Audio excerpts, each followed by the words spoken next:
आज दोस्रो दिनमा छौँ। एक दिन पछि नै भए पनि यहाँ समग्र हाम्रो आदरणीय मुलुनी देवा अनि यहाँ त नक्सोद सबै हुनुहुन्छ अनि त्यसरी चेलीबेटीहरू पनि हुनुहुन्छ।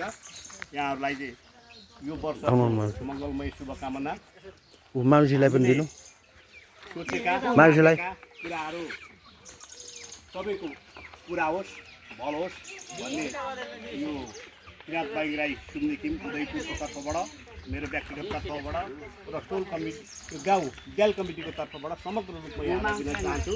साथै केन्द्रीय कार्य समितिमा रही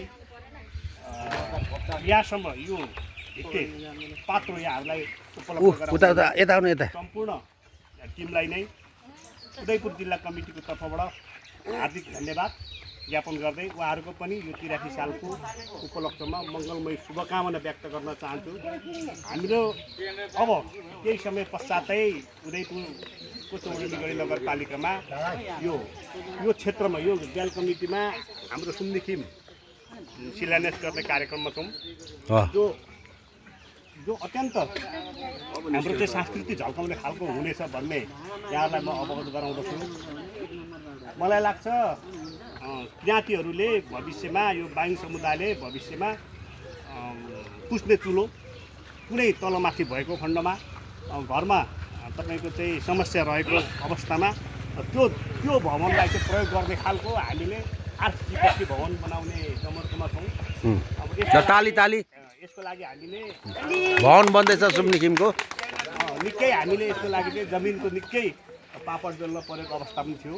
हामीले धेरै सङ्घर्ष पश्चात जुन जमिन अब तपाईँ अहिले चाहिँ तपाईँको नेपाल सरकारले के गरेको छ भने सार्वजनिक जमिनहरू पनि सिधै हामीले संस्थाको नाममा ल्याउन नसकिने ल्याउन नमिल्ने त्यसको बावजुद पनि हामीले त तपाईँको यो चाहिँ धेरै पुरानो धेरै पहिलेदेखि नै हामीले चाहिँ ओगट्दै आएको धेरै पहिलेदेखि नै हामीले यसलाई चाहिँ एकीकरण गर्दै आएको यो सुम्निखिमको तर्फबाट र यहाँको समुदाय सबै एग्री छ। यहाँ हामीले कुनै पनि तपाईँको चाहिँ सार्वजनिक खालको भवनहरू बनाउँदा राज्य व्यक्ति कसैबाट पनि हामीलाई चाहिँ टचर नहुने र भविष्यमा यो सधैँ हाम्रै रहने हामीले कहिल्यै पनि बेच्न नमिल्ने र बेचबिखनको लागि हाम्रो मनसाय पनि नहुने भएको हैसियतले ती प्रतिबद्धता नगरपालिकाको टिमसँग ती प्रतिबद्धता जारी गरेर हामीले भर्खरै अब तपाईँको त्यो जाल्पा माविभन्दा माथिको रमणीय स्कुलमा हाम्रो जग्गा पनि प्राप्त गरिसकेका छौँ।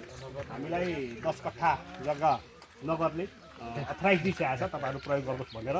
अब सीमाङ्कन गर्नको लागि अब प्राविधिक टोली आउने पक्का भइसकेको छ। उहाँहरू डोर छुटिसक्नु भएको छ भनेपछि त्यो पनि अब हामी केही दिनमै शिलान्यास गरेर तपाईँको हाम्रो चाहिँ लगभग 30 लाखको भवनलाई चाहिँ तपाईँको इस्टिमेट अनुसार 30 लाखको भवन बनाउने लक्ष्यका साथ अगाडि बढ्दैछौँ। अहिले प्रारम्भिक चरणमा चौरडीगढी नगरपालिकाले हामीलाई 2,50,000 तपाईँको जो आर्थिक वर्षमा सहयोग गर्नुभएको छ। अब बाँकी बजेट हामीले आफैले तय गर्ने पक्षमा छौँ।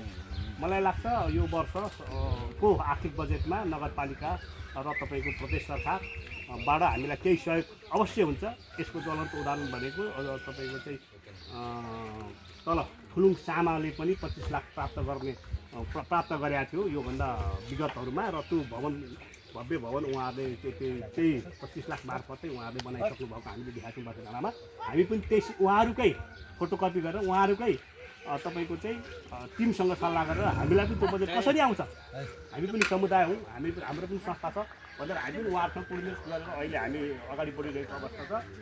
अब मलाई लाग्छ अब यो आर्थिक वर्षमा भयो भने त्यो एउटा त्यो भन्दा पनि मलाई लाग्छ तपाईँको यो फुलुङ सामा भन्दा पनि बेग्लै ढङ्गको हाम्रो 3 चुला लगायत सेमिनार गोष्ठी अनि हाम्रो कला संस्कृति देखिने झल्काउने खालको तपाईँको चाहिँ एउटा म्युजियम पनि बनाउने सोचका साथ हामी अगाडि बढेछौँ। यहाँहरूको साथ सहयोग रहनेछ भन्दै यहाँहरूको आजको दिन शुभ रहोस्। धन्यवाद, नमस्कार।